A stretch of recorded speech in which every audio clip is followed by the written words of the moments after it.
गेंद जो थी कुआं में जाकर के गिरी, तो बच्चे कुआं से गेंद निकालने के लिए गए, तो उसमें बड़ा भारी गिरगिट पड़ा हुआ था। गिरगिट, उसमें बड़ा भारी गिरगिट पड़ा हुआ था। तो सब बच्चे डर गए और चिल्ला करके जोर से भागे। भगवान होकर देखे कि भाई क्या हुआ। सब बच्चों ने कहा प्रभु उस कुआं में कुछ बहुत बड़ा विशाल कोई जीव है। तो भगवान वहां देखने के लिए गए, और जैसे ही भगवान ने उसका शरीर को स्पर्श किया, वैसे ही उसका शरीर जो था तुरंत छूट गया, और छूट करके एक दिव्य रूप में प्रकट हो गया। भगवान ने पूछा भाई तुम कौन हो? वह कहता है निर्गुणाम नरेन्द्रोऽहं मिच्छाकुतनया प्रभो दानस्वाख्यायमानेषु यदि ते कर्णमस्पृशं। प्रभु आपने जब कभी नाम सुना होगा दानियों का, ध्यान देना क्या कहता है कि जब कभी आपने दानियों का नाम सुना होगा तो मेरा नाम आपने अवश्य सुना होगा। निर्गुणाम नरेन्द्रो ही मिच्छ्वाक अर्थात इच्छाकृतनय प्रभो दानिस्वाख्यायमानेषु। जब कभी आपने दानियों का नाम सुना होगा तो मेरा नाम सबसे आगे नंबर 1 पर सुना होगा आपने। नंबर 1 पर जो नाम आता है दानियों में मेरे नाम है।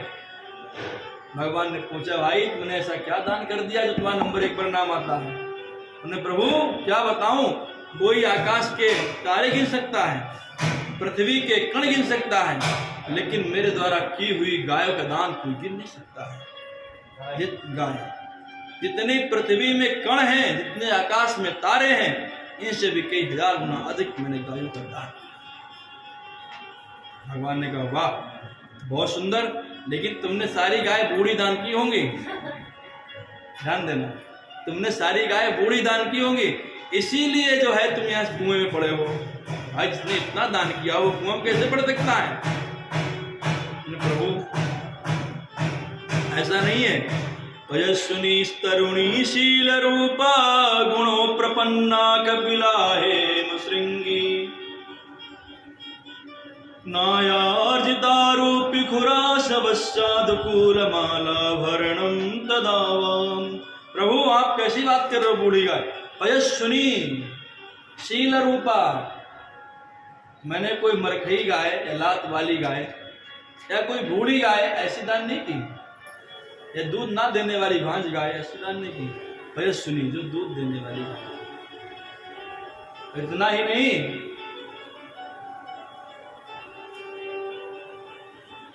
उसके खुरों को मढ़वा करके, सींगों को स्वर्ण से मढ़वा करके, सुंदर सी चादर डाल करके, पूजन करके फिर मैंने गायों को दान किया। प्रभु ने पूछा जब तुमने इतना सुंदर दान किया फिर ऐसा तुम्हारे जीवन में क्या हुआ कि तुम कुआं में कैसे आ गए? तब उन्होंने कहा कि देखो प्रभु हमें दान तो अवश्य इतना किया, लेकिन सबसे बड़ी हमारी कमी ये रही, एक बार की बात है मैंने एक गाय ब्राह्मण को दान की, और ब्राह्मण की वो गाय जो थी भाग करके मेरी गाय झुंड में आकर के मिल गई। वो गाय वहां से भागी, फिर क्या करके हमारे झुंड में मिल गई। मैंने उसी गाय को दूसरे ब्राह्मण को दान कर दिया, फिर दान कर दिया। एक गाय को मैंने 2 बार दान कर दिया। वो ब्राह्मण भागता वो अपनी गाय लेने के लिए आया, तो उसने उस ब्राह्मण के पास अपनी गाय देखी, उससे कहा भाई ये गाय मेरी है, मुझे दो। उसने कहा अरे कैसी बात कर रहे हो, ये गाय महाराज ने मुझे दान की है। उसने कहा ये नहीं गाय तो मुझे दान की है। दोनों ब्राह्मण लड़ते हुए मेरे पास में आए, मुझसे कहा महाराज तुमने गाय मुझे दान की थी कि नहीं? मैंने कहा की थी। उसने कहा भाई उसने ब्राह्मण ने पूछा भाई तुम बताओ तुमने गाय दान की थी मुझे कि नहीं? कि हाँ हमने दान आपको गाय की। तो उन्हें जब तुमने एक ही गाय दोनों ब्राह्मण को दान कैसे कर दी? मैंने कहा ऐसा है भाई वो गाय एक आदमी ले ले, और उसके बदले में तुम्हें जो गाय पसंद आए, हमारे पास बहुत सी गाय हैं, इनमें से जो पसंद आए वो तुम ले लो।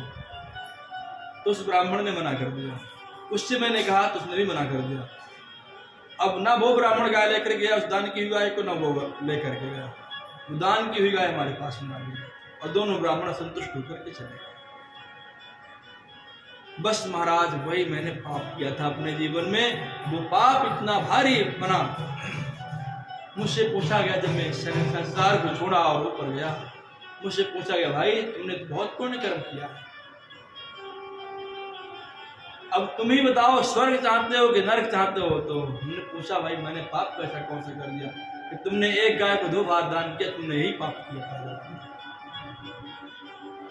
एक बार दान की वस्तु द्वारा दान नहीं होती है, दान देना वो अनजान में किया था, वो तो अनजान में, अब यही बता रहा हूँ कि अगर यदि अनजान में पाप बन जाता है तो भी उसका दोष लगता है, चाहे अग्नि में हाथ जान करके डालो या अनजान में डालो। अग्नि के अंदर जो दाहक शक्ति है, उसका मतलब है उसका जो कार्य वो करेगा ही करेगा। अब आप अग्नि में हाथ डालो, भैया हम जानते तो नहीं अग्नि है ये। अब लाइट आ रही हो, आपको ज्ञान हो, अगर लाइट आ रही है ज्ञान हो या ना हो, उसके अंदर जो करंट वाली शक्ति है वो तो लगेगी लगेगी। इसी प्रकार से भगवान का भजन चाहे आप जान करके करो या अनजान में करो, तब भी आपको उसका पूर्ण फल मिलना ही मिलना है। भागवत आपको समझ में आए या ना आए, लेकिन जो इसका कराने का फल है वो आपको मिलेगा ही मिलेगा। श्लोक के मंत्र आपको समझ में आए या ना आए उसका कोई मतलब नहीं है, लेकिन नहीं भी आ रहे हैं तब भी उसका जो फल है वो आपको मिलेगा ही। तो उसी प्रकार पाप चाहे जान करके हो जाए या फिर अनजान में पाप हो जाए, वो पाप जो था अनजान में हुआ था। तो मुझसे पूछा भाई नरक भोगोगे पहले स्वर्ग, तो उसने सोचा पहले स्वर्ग भोग लूंगा तो नरक बाद में बड़ा कष्ट देगा, इससे अच्छा ये है पहले नरक भोग लो बाद में स्वर्ग भोगेंगे, बचे हुए पूर्ण होगा। उन्होंने कहा कि भाई हम पहले नरक में जाना चाहते हैं। मैं जैसे नरक का नाम लिया महाराज, वैसे तुरंत गिरगिट बनकर कुआं में आकर गिर पड़ा, और आज इतने वर्ष बीत गए। लेकिन आज मेरे पुण्यों का उदय हो गया महाराज, कि मेरे सामने साक्षात त्रिलोक का ईश्वर परमात्मा मेरे सामने खड़ा हुआ है, मुझे उसका स्पर्श प्राप्त हो गया। अब मुझे कुछ आवश्यकता नहीं है। भगवान ने कहा उसे आशीर्वाद दिया, ठीक है, और वह विमान पर सवार होकर के परम धाम को चला गया। भगवान ने अपने पुत्रों को, अपने पौत्रों को समझाया कि देखा, कभी जान करके या अनजान में ब्राह्मण का अपमान नहीं करना चाहिए।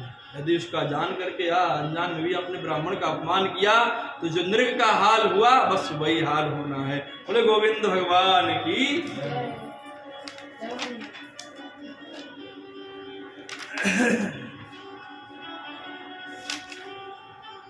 एक बार भगवान से,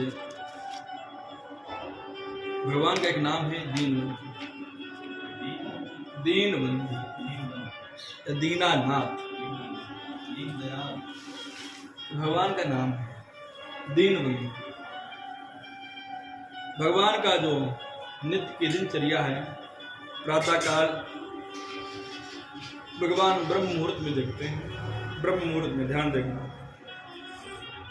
ऐसा नहीं 8 बजे तक सोते हैं। आज के समय में लोग 8 बजे तक सोते हैं, सबसे बड़ी समस्या ये। तो भगवान प्रत्येक दिन ब्रह्म मुहूर्त में उठते हैं, उठने के बाद सबसे पहले इस प्रकार हाथों को मलते हैं, और मलने के बाद उन हाथों को देखते हैं। कराग्रे वस्ते लक्ष्मी कर मध्य सरस्वती, कर मूले स्थितो ब्रह्मा प्रभाते कर दर्शनम। उसके बाद अपनी नित्य दिनचर्या, शौच करना, दातून करना, ये सब करते हैं। स्नान करने के बाद नित्य ध्यान करते हैं। भगवान हैं, ईश्वर हैं, फिर भी वह ध्यान नित्य करते हैं। और नित्य ध्यान करने के बाद जिस प्रकार से नाश्ता होता है, नाश्ता करते हैं, नाश्ता करने के बाद अपनी सभा में पहुंचते हैं। नित्य का कार्य है, सभा में पहुंचते हैं, सभा में प्रजाजनों की बात को सुनते हैं, फिर दोपहर का भोजन, और शाम को फिर से सूर्यास्त से पहले एक बार पुनः जो है थोड़ा सा हल्का सा भोजन लेते हैं। ये भगवान की दिनचर्या है। हमेशा दूसरे के कार्यों के लिए हमेशा तैयार रहना, दूसरों की सहायता करना, इस प्रकार से भगवान का कार्य है। श्री सुखदेव जी महाराज से परीक्षित ने पूछा, महाराज मैंने सुना है कि भगवान का नाम एक दीनबंधु नाम है, कि भगवान का नाम ही केवल मात्र दीनबंधु है, क्या कभी उन्होंने किसी दीन को अपना बंधु बनाया क्या? कि केवल नाम ही दीन बंधु है। सुखदेव ने कहा, राजन परीक्षित, भगवान अगर दीन बंधु हैं तो उनके वो दीनों के सच में बंधु हैं। हम आपको एक कथा सुनाते हैं।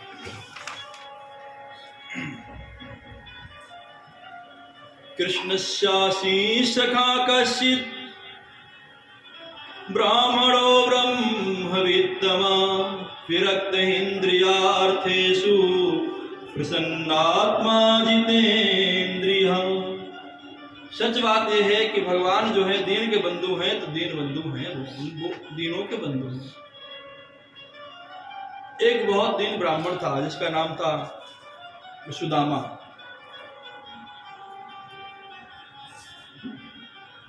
सुखदेव जी कहते हैं, कृष्ण शासी सका कश्चित् ब्राह्मणो ब्रह्मवित्तम विरक्त इंद्रियार्थेषु प्रसन्नात्मा जितेन्द्रियः।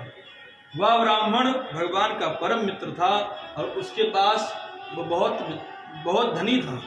ध्यान देना, यहाँ पर जो बात कही गई है वो धनी की बात की गई, किसी गरीब सुदामा की बात नहीं की गई। कृष्ण स्यासी सका कश्चित् ब्राह्मणो ब्रह्मवित्तमा, उसके पास वित्त मतलब पैसा बहुत था, लेकिन कौन सा पैसा था? ब्रह्मवित्तमा। उसके पास ये धन नहीं था जो संसार में चलता है। उसके पास जो वित्तमा था, जो वित्त था, पैसा था, वो ब्रह्म था, अर्थात भगवान की भजन उसने बहुत किया था। भगवान के भजन की शक्ति उसके पास बहुत थी। ब्रह्मवित्तमा नहीं, जो आप सोच रहे हैं वो बुद्धि की बात नहीं यहाँ पर की जा रही है। बुद्धि होना, विद्वान होना, बुद्धिमान होना अलग है, लेकिन भगवान के भजन की शक्ति होना यह अलग विषय है। वो कहते हैं कि जो है उसको तपस्या की शक्ति है, वो थी उसके पास। विरक्त था, विरक्त अर्थात सांसारिक तो था, पत्नी थी उसके, बच्चे थे, लेकिन फिर भी वह आसक्त नहीं था, अर्थात वो पत्नी में या बच्चों में आसक्त नहीं था, विरक्त था। विरक्त इंद्रियार्थेषु प्रसन्नात्मा जितेन्द्रियः। कुछ भी ना होते हुए भी, घर नहीं, मकान नहीं, दुकान नहीं, रुपए पैसा नहीं, खाने के लिए अन्न नहीं, पहनने के लिए कपड़े नहीं, रहने के लिए मकान नहीं, कुछ भी नहीं, फिर भी प्रसन्नात्मा जितेन्द्रियः, प्रसन्न रहता था हमेशा। लेकिन जितना वो प्रसन्न आत्मा था, उसकी पत्नी उसकी उतनी ही दरिद्र थी। सुशीला के लिए कहा गया दरिद्र। दरिद्रासी दामानासा वेपमानाभिगम्यचा। सुखदेव जी की नजर में वह दरिद्री है जिसकी अनेक इच्छाएं हैं। धन चाहता है, पैसा चाहता है, सब कुछ चाहता है, और केवल उसी को अपना एकमात्र आश्रय मान लेता है कि भाई जीवन में मेरे सब कुछ केवल मात्र यही है, इसके अलावा कुछ है ही नहीं, पैसे के अलावा जीवन में कुछ है ही नहीं। पैसे तो केवल गृहस्थ जीवन को चलाने के लिए ठीक है, परंतु बहुत कुछ पैसा नहीं है। ध्यान देना, सब कुछ पैसा नहीं, पैसा बहुत कुछ है लेकिन सब कुछ पैसा नहीं है। आपको कहीं जाकर के व्यवहार भी करना पड़ेगा, आप उसके लिए कहीं अब जाओ ही ना, अरे भाई वहाँ व्यवहार करने जाएंगे 500 रुपये खर्चा हो जाएंगे, क्या करने जाकर। सब कुछ पैसा नहीं है। लेकिन सुशीला की नज़र में, सुशीला जो थी बहुत कामनाएं वाली थी, सब कुछ उनकी नज़र में पैसा ही था। चाहती थी पैसा आ जाए, पैसे से सब कुछ हो जाएगा। लेकिन दोनों दंपतियों को केवल मात्र एक ही दुख था, गरीबी बहुत थी। कभी कभी ऐसा होता था कि एक टाइम भोजन बनता था और एक टाइम नहीं बनता। कभी कभी ऐसा होता था कि एक टाइम भी नहीं बनता था, पूरे दिन भूखा रहना पड़ता था। सुदामा का नियम था कि अन्न मिले या ना मिले, केवल 5 घर से छठे घर नहीं जाएंगे मांगने के लिए। अगर मिलना होगा तो 5 घर में ही मिल जाएगा, और नहीं मिलना होगा तो हम 10 घर भी मांगने जाएंगे, 20 घर भी मांगने जाएंगे, फिर भी मिलने वाला नहीं है। सुदामा जी केवल मात्र 5 घर ही मांगते थे, 5 घर, और जो अन्न मिल जाता था उस अन्न से अपना पालन पोषण, अपने परिवार का पालन पोषण करते थे। कभी कभी ऐसा होता था कि जितना मिलता था अन्न वो सब बच्चे खा लेते थे और माँ बाप भूखे रहते थे। कई बार तो ऐसा हुआ कि जो शीत बच गए, शीत समझ रहे हैं ना, कि चिपके हुए चावल या कुछ अन्न के दाने या कुछ सब्जी की चीज़ बच गई कढ़ाई में या भगोने में, उसे उन्होंने निकाल के रात में खाया। इस प्रकार से कभी कभी होता था। बड़ी गरीबी थी, बहुत गरीबी थी। एक दिन की बात है,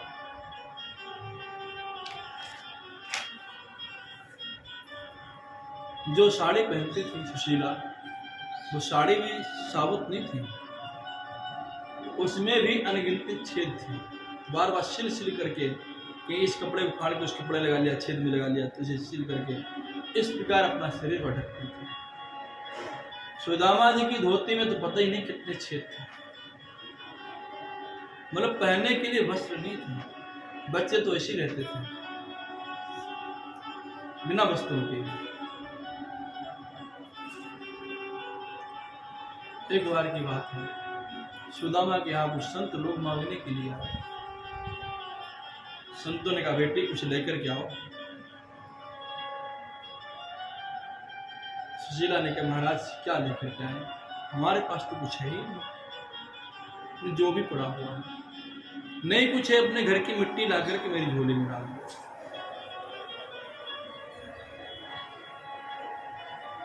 सुशीला ने कहा महाराज मिट्टी के अलावा और कुछ नहीं है, हमारी इच्छा थी यदि आपको हमारे घर में यदि कुछ होता तो आपको देते।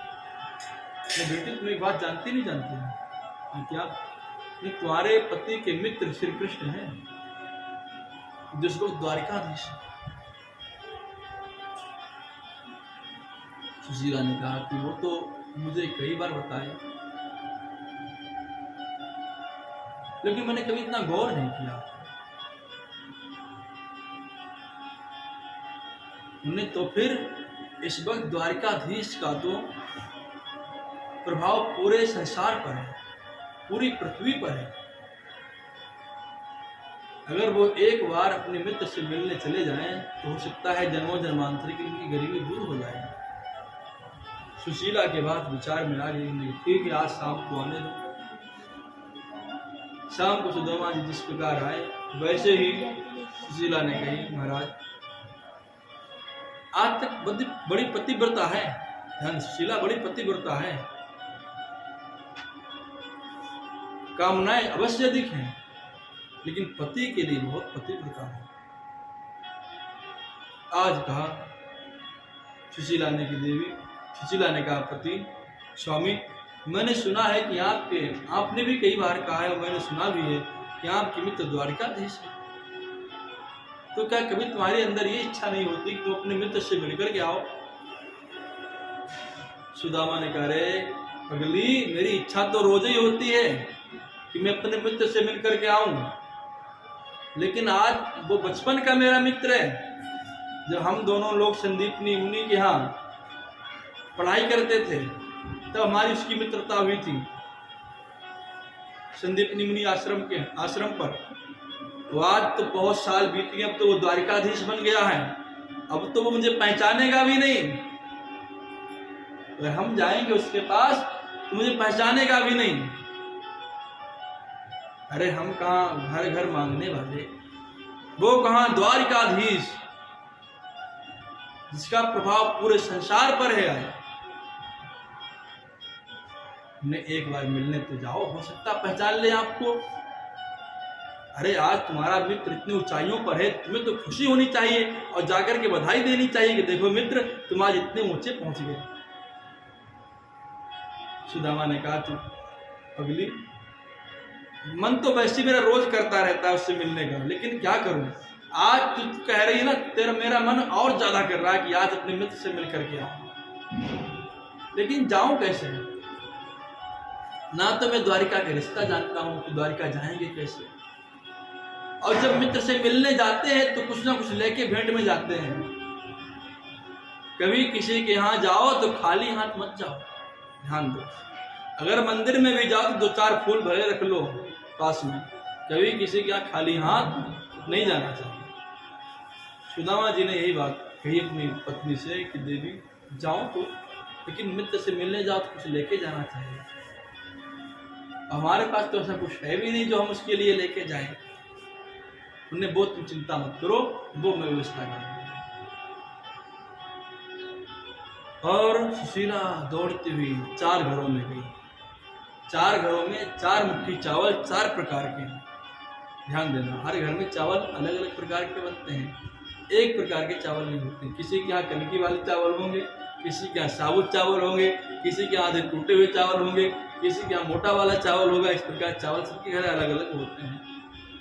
या चित्वा चतुरो मुष्टिन विप्रान पृथुकुतंदुलान चैलखंडेन तान बद्ध्वा भरते प्रादादुपायनम।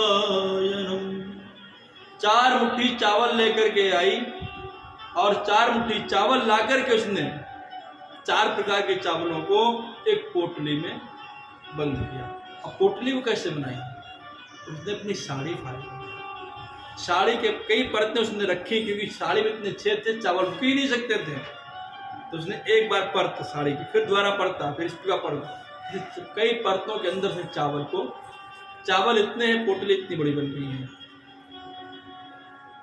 और पोटली बना करके सुदामा जी को दी। प्रातःकालीन सुदामा जी निकलने के लिए जैसे चले, सुशीला ने कही, स्वामी आप जा रहे हो अपने मित्र से मिलने के लिए, बस मेरा छोटा सा संदेश है, कह देना जाकर। बोलो देवी क्या? कि 1 मास 2 बाख में 2 एकादशी होई, सो प्रभु दीन दयाल ने नित प्रतिदिन मोल। प्रभु वैसे तो 1 महीने 2 पक्षों में केवल मात्र 2 ही एकादशी होती हैं, लेकिन प्रभु आज तो जो है आपने इतनी कृपा कर दी है कि हमारे यहाँ तो हर महीने हर दिन एकादशी है। सो प्रभु दीन दयालु ने नित्य प्रतिदिन मोल, मुझे तो रोज एकादशी आपने दे दी है, इतनी आपने कृपा की प्रभु कि ठीक है पगली, कह दूंगा तेरा जाकर संदेशा भगवान से कह दूंगा जाकर के। ये सुदामा ने आश्वासन दिया अपनी पत्नी को और चल। और चलते जा रहे हैं, पैरों में खाऊं, पैरों में कोई पादुकाएं चप्पल नहीं पहन रखी, नंगे पैर जा रहे हैं, जंगल जा रहे हैं। अब जाना बहुत दूर था। सुदामा जी धीरे धीरे जा रहे हैं, लेकिन बीच में एक नदी पड़ती है। अब नदी पर उताराई देने के लिए कुछ था ही नहीं, क्या जाए। तो मन के अंदर सुदामा जी विचार कर लगे, प्रभु तो हम आ तो रहते हैं आपसे मिलने के लिए, लेकिन कैसे आए? बीच में तो नदी पड़ रही है। लेकिन भगवान का भी संकल्प है कि जो तू आवे 1 पग मैं पग आऊं 60। ध्यान देना, अगर तुम भगवान से मिलने के लिए 1 कदम बढ़ाओगे तो भगवान जो थे सुदामा जी को पार लगा थे।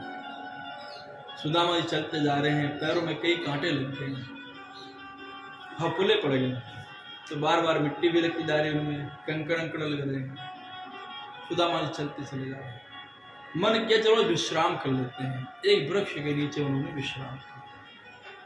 यात्रा 1 दिन की नहीं थी, यात्रा कई दिन की थी। विश्राम किया और जैसे ही सोए भगवान ने उठाया सुदामा जी को, सीधे द्वारकापुरी में लिटा दिया। और नींद खुली तो बड़े शोरगुल हो, कहीं घोड़े चल रहे हैं, कहीं हाथी चिंगाड़ सी आवाज आ रही है, कहीं लोग आपस में बात कर रहे हैं। तो नींद खुली, उठ करके बैठे, अरे भाई ये तो हम सोए थे जंगल में, इतनी जल्दी यहाँ कैसे आ गए? सुदामा जी ने पूछा, भाई द्वारिका कहाँ है? मुझे द्वारिका जाना है, द्वारिका में ही पूछ रहे, द्वारिका जाना है मुझे। द्वारिका वासियों ने कहा, भैया यही द्वारिका है। उन्होंने वो कन्हैया को घर कौन से वहां? अब जब कन्हैया के घर पहुंचा तो कोई कन्हैया को जाने भी ना, कि भगवान का नाम कन्हैया कोई कहता ही नहीं था वहां पर। उनने कन्हैया, कौन कन्हैया? उनने वही कन्हैया जिसने द्वारिका बनवाई थी और जो वहां पर जिन्हें कंस को मारा था। जब परिचय इस प्रकार से बताया, कंस को मारा था और मेरा मित्र है, वहां पढ़ने गया था संदीपनी मुनि आश्रम पर, तो मेरी मित्रता हुई थी। जब परिचय इस प्रकार से दिया तो लोग कह रहे, भाई कन्हैया यहाँ कोई नहीं कहता उनका नाम, वैसे कहना भी नहीं, वो यहाँ के महाराज हैं, उनका नाम है अनंत श्री विभूषित छत्रपति धर्म सम्राट चक्रवर्ती सर्वेश्वर सर्वतंत्र स्वतंत्र श्री कृष्णचंद्र जी सरकार। अरे उन्हें इतना लंबा नाम जो तो हम ले नहीं पाएंगे महाराज। उन्हें वो किधर रहते हैं, उन्हें वो इस जो जहाँ तुम खड़े हो इस सीधा जो तुम्हें सबसे बड़ा महल दिखाई पड़ रहा है उन्हीं का है। वैसे पूरी द्वारिका उन्हीं की है, इस सबसे बड़े महल में अधिकतर वो वहां पर मिलते हैं। श्रीमद् भागवत महापुराण के अनुसार जो ये सुदामा जी थे सीधे अंतःपुर अर्थात अंदर वाले कमरे तक पहुंच गए। लेकिन भक्तों का भाव है कि द्वार पर पहुंचे और द्वारपालों से कहा भैया मुझे श्री कृष्ण से मिलना है। तो द्वारपाल पूछा भाई तुम कौन हो? बोले भाई मैं मित्र हूं। तो उसकी दशा देखी कि कोई ऐसा भी भगवान का मित्र हो सकता है।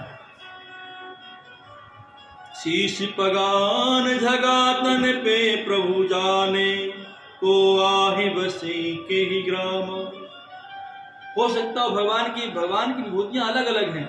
कभी ब्रह्मादि बड़े बड़े देवता आते हैं, हो सकता है कोई नई विभूति आई हो, भगवान की कोई नई लीला हो, इसलिए भाग करके द्वारपाल भगवान को बताने गया प्रभु आपका आज कोई मित्र आया हुआ है। भगवान ने कहा कौन मित्र है? तो कहते हैं शीश पगान झगातन पे प्रभु जाने को ही आहि बसी के ही ग्राम। धोती फटी सिलटी दुपटी अरु पायु पा नहीं शाम। द्वार खड़ो दुज दुर्बल एक रहो चकिशो वसुधाय विराम। पूछत दीन दयाल को धाम और बतावत अपनो नाम सुदामा। आज प्यारे सज्जनों जहाँ भगवान ने सुना कि अपना नाम बता रहा है सुदामा, सुदामा भगवान तुरंत नंगे पैर भाग खड़े हुए। अरे सुदामा मेरे सुदामा आ गए हो, मेरे सुदामा आ गए हो, मेरे सुदामा आ गए हो, मेरे सुदामा आ गए हो। दोनों हाथ फैला करके भागते जा रहे हैं। सबके सब जितने थे सभा पर धर्म सभा में बैठे हुए सबके सब मंत्री गण सब खड़े हो गए। भाई ये कौन आ गया सुदामा? ये सुदामा कौन आ गया? भगवान एकदम पागलों की तरह भागते हुए जा रहे हैं और भागते हुए गए। सुदामा को अपने अंग से इस प्रकार से गले लगा लिया, हृदय से लगा लिया। अंग में दोनों मित्र एकदम गले मिल गए। इसे आज हजारों वर्षों बाद दोनों मित्र और लेकर के आए अपने मित्र को। भगवान ने आज अपने मित्र सुदामा को अपने सिंहासन पर बैठाया, निजी सिंहासन पर, और रुक्मणी से कहा अरे देवी जल्दी जाओ। रुक्मणी बनेगी, रुक्मणी बनेगी, मैं तैयार बनी फिरती हूँ। और तो विवाह रुक्मणी का हो गया, वो क्या करेंगे रुक्मणी का? पहुंच गई। कहा भैया रुक्मणी से कहा देवी जल्दी जाओ और शीघ्रता से जल लेकर के आओ। देखा नहीं महापुरुष बैठे हुए, हमें चरण धोना है। हजारों दास दासियां खड़ी थी पास में, लेकिन किसी को आदेश नहीं दिया यहाँ। आज सीधे रुक्मणी को दिया। रुक्मणी समझ गई कोई ना कोई बस महापुरुष ही है, क्योंकि आज तक भगवान ने मुझे किसी कार्य के लिए आदेश नहीं दिया कि रुक्मणी तुम ये कार्य करो जा करके। आज कोई महापुरुष आया हुआ है इसलिए मुझे आदेश मिला। रुक्मणी भाग करके गई जल लेने के लिए। रुक्मणी जब तक जल लेकर के आती तब तक भगवान ने अपने अश्रुओं से उनके पैर धो डाले। ऐसे बेहाल विवाहिनी सो पग कंटक जाल लगे मुनि जोए।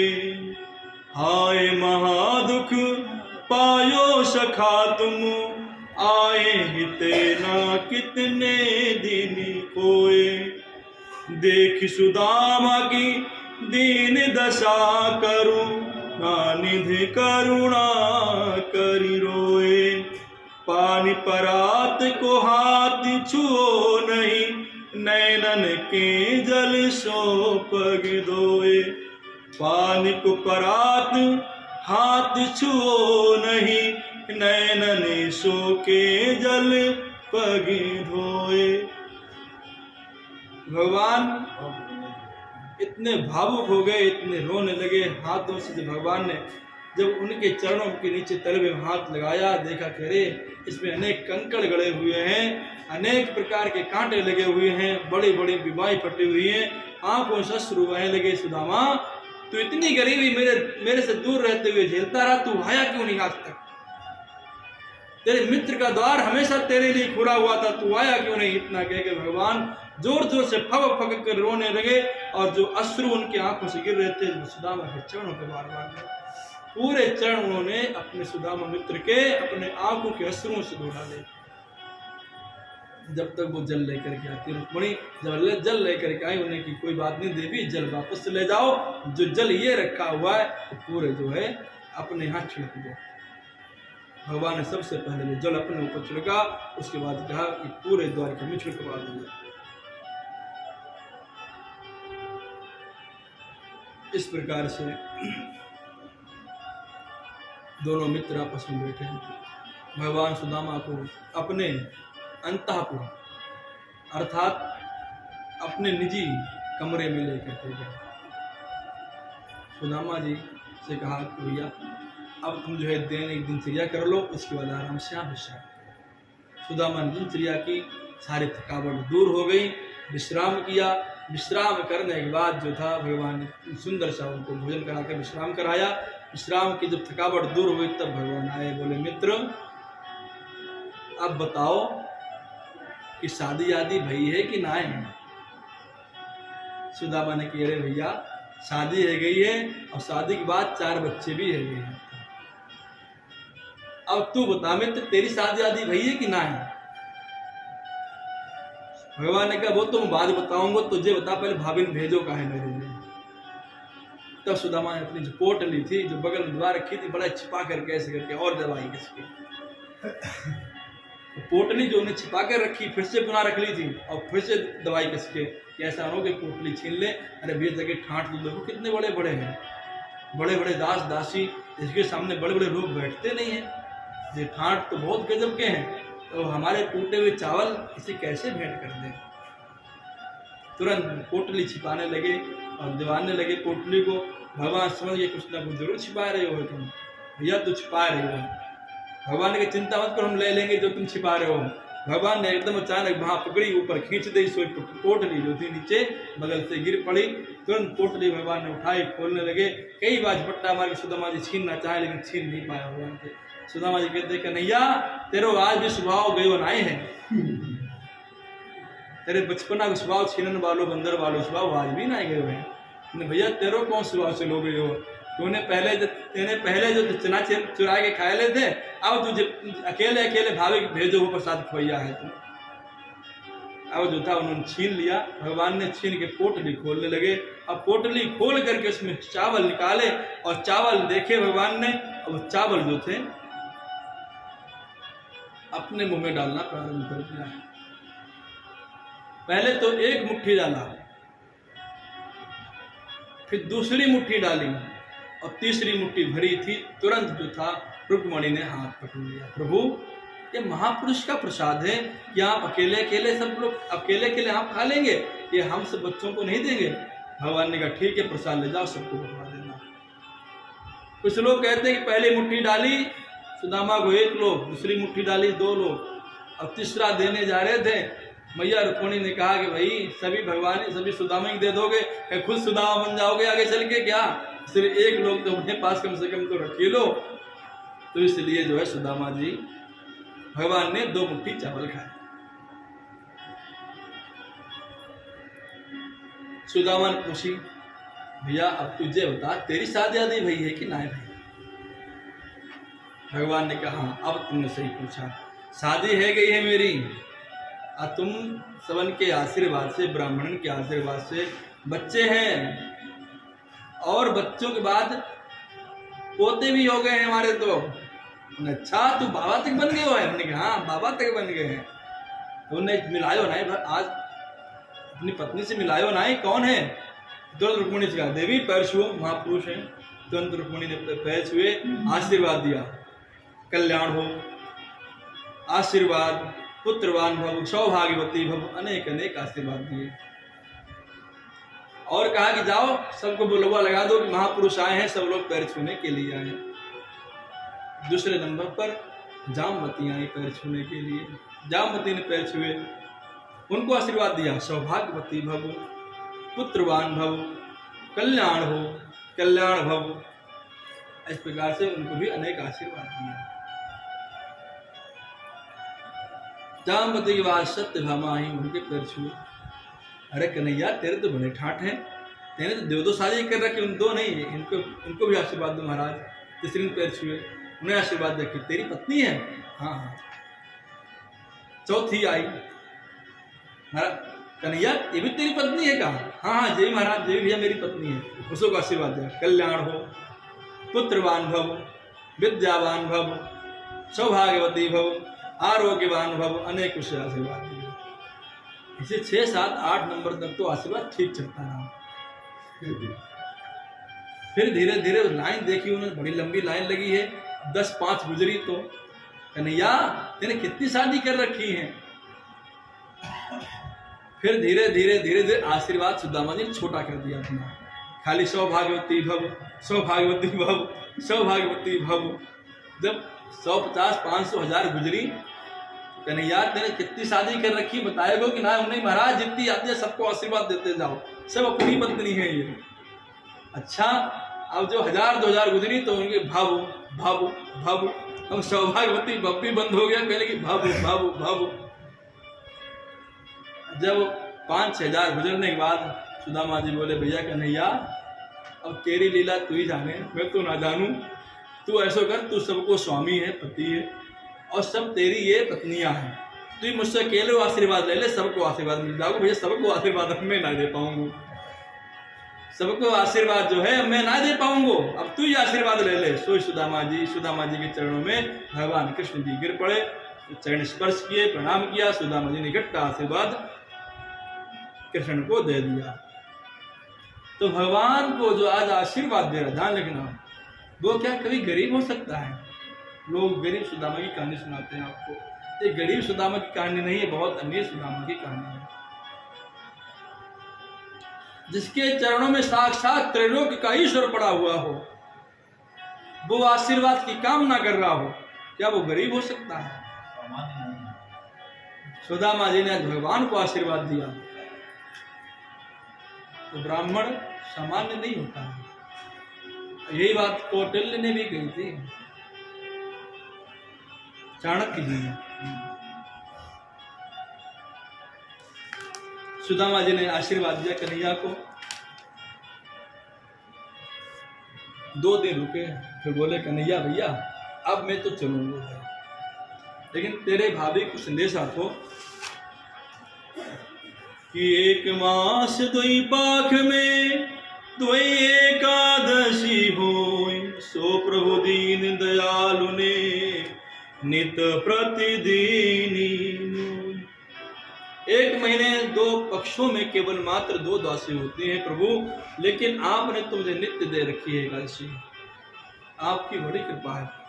आपकी भाभी ने संदेशा भेजा था, भगवान ने कहा ठीक है, भाभी से कह देना जाकर के सुदामा भैया कि होनी थी सो हो गई, अब ना ऐसी होई, भाभी तेरे भवन में नित्य द्वादशी होई। जो होनी थी सो हो गई, अब नहीं ऐसा होगा कुछ भी, अब तेरे घर में रोज, तेरे भवन में, घर में झोपड़ी में नहीं, तेरे भवन में नित्य द्वादशी होगी। खूब मालपुआ बना बना के खूब भगवान का भोग लगाओ, खूब चका चक पाओ, अब कोई कमी नहीं है आज के बाद से। संदेशा भगवान ने सुदामा जी को दे दिया। सुदामा जी ने सोचा है तो बड़ा कंजूस भैया मेरा ये मित्र, तो इसने दिया दिवाया कुछ नहीं, भाभी का कहना ऐसे डाल दिया इसने, तो चलो कोई बात नहीं, अपने तो चलते रहो, अपने क्या लेना देना। उसने कहा था संदेशा जी ने, जिनसे कह दिया उनका धन था, उनसे कह देंगे जाकर के। और सुदामा जी धीरे धीरे अपने नगर की ओर पहुंचे। जब नगर पहुंचे तो सुदामा जी बड़ा विशाल, जहाँ झोपड़ी थी वहाँ बड़ा विशाल भवन देखा। भवन वो सेम द्वारिकाधीश जैसा था, तो उन्हें ऐसा प्रतीत हुआ, ऐसा तो नहीं कि घूम घाम के वो पुनः द्वारिका में आ गए हों। तब तक कोई दासी भाग करके गई और सुशीला कहा करके, बहन तुम्हारे पति सुदामा आ गए हैं। तो सुशीला ने खूब सुंदर सा स्वरूप बनाया, 16 प्रकार के श्रृंगार किए, और श्रृंगार करके 2 चुकीला निकाल करके सुंदर सी आरती सजाई, आरती की थाल लेकर के आरती उतारने चली स्वामी जी की। तो सुशीला को पहचान नहीं पाए, क्योंकि जब पैसा होता तो स्वरूप भी बदल जाता है अपने आप धीरे धीरे, तो पहचान नहीं पाए सुशीला को। और आरती करने लगी। तो उन्हें लगा कि लगता है किसी और की आरती कर रही, तो बगल में हो गए थे, घूम गए, तो वो उधर घूम के उधर से आरती उतारने लगी। अब वो जो थी पीछे बढ़ रहे थे, सुशीला आगे बढ़ रही थी। धीरे धीरे जाकर के एकदम दीवार में चिपक गए सुदामा जी। अब वो आरती कर रही सुशीला। जब सुदामा ने ध्यान से देखा, ऐसे कह रहे, सुशीला तेरे तो भैया बड़े ठाट, दो चुकीला, अब तो तू पेरी पूरी बदल गई है। ने महाराज ये सब आप द्वारिका गए थे, ये सब द्वारिकाधीश ने ही दिया है। सुदामा जी ने कहा कि भगवान ने सब कुछ तुम्हें दे दिया है और मुझे कुछ चाहिए नहीं, तो इसीलिए ये सब मुझे नहीं चाहिए। तुझे चाहिए था, तेरी कामना पूरी हो गई, अब मैं तो चला भैया अपना भजन करने। पत्रम पुष्पम फलम तोयम, मैं तो भगवान की जाकर के भक्ति करूंगा और मुझे इस संसार से क्या लेना है। तेरी कामना थी, तेरी कामना पूरी हो गई। सुदामा जी उन भवनों में एक दिन या एक रात भी नहीं ठहरे, क्योंकि उन्हें संपत्ति से कोई लेना देना ही नहीं था। अगर उनके अंदर थोड़ा सा भी लालच होता कि संपत्ति जो है मुझे मिल जाए, तो वो भवन के अंदर ऐश आराम से रहते, क्योंकि तो हजारों दास दासियां सुदामा जी के यहाँ थे। उसका नाम था सुदामा भवन। लेकिन वो तुरंत उसी वक्त उन्होंने त्याग दिया और अपने जो थे भगवान का भजन करने के लिए उन्हें उसी में आनंद आ रहा था, भक्ति में ही आनंद आ रहा था। सुदामा नगरी आज के हिसाब से कहाँ पर होगी जी? सुदामा नगरी आज के हिसाब से किस जगह पर होगी? जो गुजरात में ही है सुदामा नगरी, गुजरात में ही है सुदामा में। तो इस प्रकार से इंसान को ज्यादा मोह नहीं करना चाहिए किसी भी चीज से। और यदि भगवान ने आपको बहुत कुछ दिया है, ध्यान दें, तो वो केवल आपके उपयोग के लिए ही नहीं दिया है, उसका आप सदुपयोग करो। और सदुपयोग करने के बाद यदि आपसे बच रहा है फिर भी, तो आप दूसरों को दे दो कि भाई इसका सदुपयोग आप भी करो। क्योंकि देनहार कोई और है, दे भेजते हैं दिन रेन। एक बार की बात है, रहीम जी से पूछा, भाई तुम बहुत दान करते हो, नित्य रोज दान करते हो, लेकिन मैं देखता हूँ कि तुम तब भी अपना सिर झुकाए रहते हो नीचे, ऐसा क्यों? तो रहीम जी ने कहा था कि भाई मैं तो केवल निमित्त बना हुआ हूँ, मैं तो केवल मात्र निमित्त बना हुआ हूँ इस कर्म का, लेकिन देनहार कोई और है, भेजते हैं दिन रैन। लोग भरम हम पे करें, तासो नीचे नैन। लोग तो खाली मुझ पर भरम कर रहे, भाई ये तो मुझे दे रहा है, मुझे दे रहा है, लेकिन मैं किसी को देने वाला नहीं हूँ, देने वाला कोई और ही है जो दिखाई नहीं पड़ता है। यदि आपको बहुत कुछ दिया है भगवान ने, तो उससे दूसरों की सहायता करो। बोले गोविंद भगवान की। महाभारत युद्ध इस लीला के बाद हुआ क्या? कौन सी? महाभारत का युद्ध के सुदामा युद्ध के बाद हुआ है? नहीं, ये महाभारत के बाद हुआ था। बाद हुआ है। हाँ।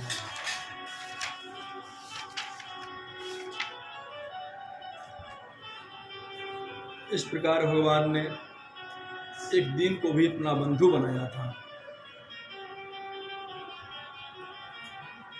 भगवान ने मन के अंदर विचार किया कि मेरा कर्म था धरती का भार उतारना, अर्थात धरती के बोझ को हल्का करना, लेकिन मुझे वैसा प्रतीत होता है कि मेरा ही वंश धरती का भार बन जाएगा। तो भगवान का कोई वंश तो है नहीं, भगवान के सभी अंशज हैं, सब अंशज हैं, चाहे ब्राह्मण हो, चाहे क्षत्रिय हो, चाहे वैश्य हो, चाहे शूद्र हो, सब भगवान के ही अंशज हैं। भगवान का कोई अपना वंश नहीं है, भगवान का कोई अपना नहीं है और भगवान किसी के नहीं है, फिर भगवान सभी के हैं और भगवान के सब हैं। तो भगवान ने विचार किया कि जो मेरा वंश है यही भार बन जाएगा इस धरती का, इसीलिए इसका भी कुछ ना कुछ उपाय करना चाहिए। चतुर्मासा आया, चातुर्मासा में अनेक ऋषि पधारे, अनेक बड़े बड़े विश्वामित्र, हस्ता, कांडो, दुर्भाषा, भृगुरंगिरा, कश्यपो वामदेवो त्रिवशिष्ठो नारदादया विश्वामित्रो अत्रि कांडु दुर्वासा भृगु अंगिरा कश्यप वामदेव वशिष्ठ नारद बड़े बड़े ऋषि बनाए। अब भगवान से कहा प्रभु इस बार चातुर्मासा हम आपके यहाँ करना चाहते हैं। भगवान ने बड़ी प्रसन्नता के साथ उन सब ऋषियों को ठहराया महाराज हमारा तो सौभाग्य है कि आप हमारी द्वारिका में आए, हमारे द्वारिका का ये भाग्य जग गया समझो। आप ये संत महात्मा के 4 महीने रह करके यहाँ चतुर्मासा करेंगे तो समझो यहाँ की भूमि पवित्र हो जाएगी, हम दर्शन करके हम भी कृतार्थ हो जाएंगे। भगवान ने उन ऋषियों का बड़ा सम्मान किया। सम्मान करने के बाद भगवान ने उन्हें रहने के लिए उचित स्थान और उनकी सेवा के लिए नियुक्त लोग किए। जब चातुर्मासा होता है तो संत लोग एक स्थान पर रह करके अपने चातुर्मासा को मतलब 4 महीने तक रह करके भजन कीर्तन करते हैं। वैसे नियम के अनुसार आदिकाल में राजकीय शासन था तो राजा लोग उनकी व्यवस्थाएं करते थे। अब प्रजातंत्र आ गया है तो प्रजा को चाहिए कि भाई अगर हमारे यहाँ संत लोग आए चतुर्मासा करने के लिए तो कई लोग मिल करके, भाई एक आदमी तो नहीं कर सकता है काम, तो कई लोग मिल करके उनके ठहरने के लिए, उनके रहने के लिए, उनकी व्यवस्थाओं के लिए देख रेख करनी चाहिए। इससे अत्यंत पुण्य प्राप्त होता है और ये हमारे धर्म के लिए ठीक भी है। भगवान ने चातुर्मासा के लिए ऋषियों को ठहराया, उनके लिए सारी व्यवस्थाएं उचित व्यवस्थाएं करवाई। भगवान के जो पुत्र पौत्रादि थे बहुत उदंड थे। एक शाम्ब नाम का पुत्र था उनका, बहुत उदंड था लेकिन सुंदर बहुत था, क्योंकि पुत्र भगवान का था इसीलिए सुंदर बहुत था। इसीलिए कुछ उसके भाइयों ने मिलकर के उसको साड़ी पहनाई, सुंदर सा श्रृंगार कर दिया, लिपस्टिक लगा दी, काजल लगा दिया, सिंदूर मांग में भर दिया, बिंदी लगा दी, मतलब पूरा श्रृंगार करा दिया उसको। वह शाम्ब को, शाम्ब एकदम जो था एक स्त्री के समान लगने लगा और बड़ी सी उसके पेट पर एक कढ़ाई बांध दी। और शाम्ब जो था जैसे गर्भवती महिला चलती है उस हिसाब से चल करके एक ऋषि के पास में गया। महाराज, दूसरे लड़के बोले महाराज ये हमारी भाभी कुछ होने वाला है, अब जरा आप ये बताओ इसके क्या होगा, लड़का होगा कि लड़की होगी। अब महात्मा लोग अपनी नाक बंद करें, यूं करें, यूं करें, आंख बंद करें, कोई माथा पर हाथ फेरे, भाई कोई हाथ देखे, लेकिन किसी महात्मा कुछ समझ में नहीं आया। तब तक ये चाल जो थी दुर्वासा ऋषि ने पकड़ ली। नहीं तुम सब इधर आओ, मैं बताता हूं कि लड़का हो गया, लड़की इधर आओ। और बच्चों को बुलाया पास में, कहा भाई इसके ना तो लड़का होगा ना लड़की होगी, इसके कैसा लोह पिंड पैदा होगा जिससे संपूर्ण यदुवंश का नाश हो जाएगा। तुरंत श्राप दे दिया गुस्से में आकर के। और सब बच्चे डर गए, डर करके भाग करके वहां से गए। जब पेट खोला तो पेट से कढ़ाई ना निकल करके लोह पिंड ही निकला, लोह पिंड, दुर्वासा ऋषि। जब लोह पिंड निकला तो ये बात अक्रूर काका तक पहुंचा। अक्रूर ने बात को छिपा लिया कि भगवान मत बताना, ऐसा करो इस लोहे पिंड को पीस करके समुद्र में फेंक दो। सब यदुवंशी बच्चों ने और अक्रूर जी ने बात को छिपा लिया और उस लोह पिंड को पीस करके और उसे फेंक दिया गया समुद्र में। और वही आगे चलकर समुद्र में एल नाम की घास बन गया। उसमें से केवल मात्र एक कील बची थी। वो एक कील जो थी मछली ने निगल ली और मछली किसी प्रकार वो मछुआरे ने पकड़ी, मछुआरे ने भेजा के हाथ बेची, भेजा ने मछली को फाड़ा, उसमें से वो कील निकली। उसने अपना उसका धनुष का बाण बनाया, कुछ कील को आगे लगा करके। भाई कील तो बड़ी सुंदर है, इससे हम किसी पशु पक्षी पर वार करेंगे तो एक ही बार में मेरा शिकार बन जाएगा। इस प्रकार से उस कील का जो था उसने सुंदर सा बाण बनाया। और इधर जो है सभी यदुवंशियों ने विचार किया कि भाई हम सभी लोग जो है प्रवास क्षेत्र चलेंगे, वहां चलकर के जो है स्नान आदि करेंगे, स्नान आदि करेंगे चल करके। तो सब भगवान जो थे अपने परिकर को लेकर के प्रवास क्षेत्र में वहाँ स्नान आदि किया। स्नान आदि करने के बाद कुछ यादवों ने मदिरा का पान किया। मदिरा के पान करने के बाद कुछ लोग आपस में लड़ने लगे। जब आपस में लड़ने लगे तो कुछ लोगों ने बचाने का बहुत प्रयास किया कि भाई ये लड़ाई ना आपस में लड़ेंगे लोग, लेकिन दारू पी चुके थे अधिकतर लोग। तो उसमें दो पार्टियां हो गई, परिवार में ही दो पार्टियां हो गई, और वो एल नाम की जो घास थी उसे उखाड़ करके एक दूसरे पर प्रहार करने लगे। भगवान के आंखों के सामने ही संपूर्ण यदुवंश समाप्त होने लगा। वो एल घास तलवार का काम कर रही थी, जिसके भी गर्दन पर शरीर पर पड़ती थी उसका शरीर वहां से अलग हो जाता था, और गर्दन पड़ती थी तो गर्दन अलग हो जाती थी और धड़ अलग हो जाता था। इस प्रकार से संपूर्ण यदुवंश का देखते ही देखते संपूर्ण यदुवंश का नाश हो गया। उस वक्त केवल और केवल मात्र 4-5 यदुवंशी बचे थे। चतुर्पंचा विशेषता 4-5 लोग ही केवल मात्र बचे थे। और भगवान ने उसमें भी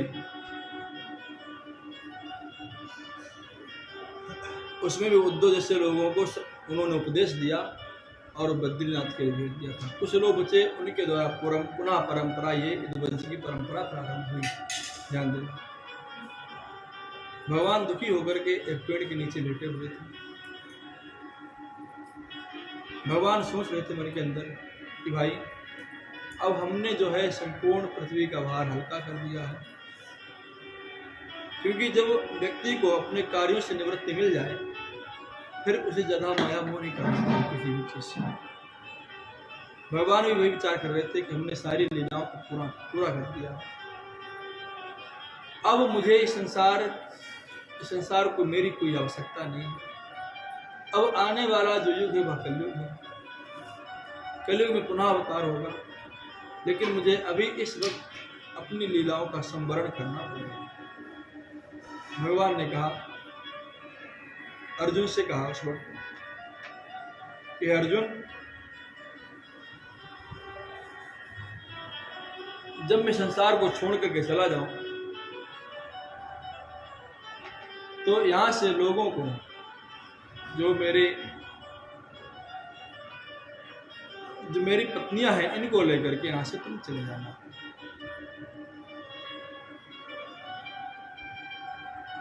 क्योंकि द्वारिका भी हमारे जाने के बाद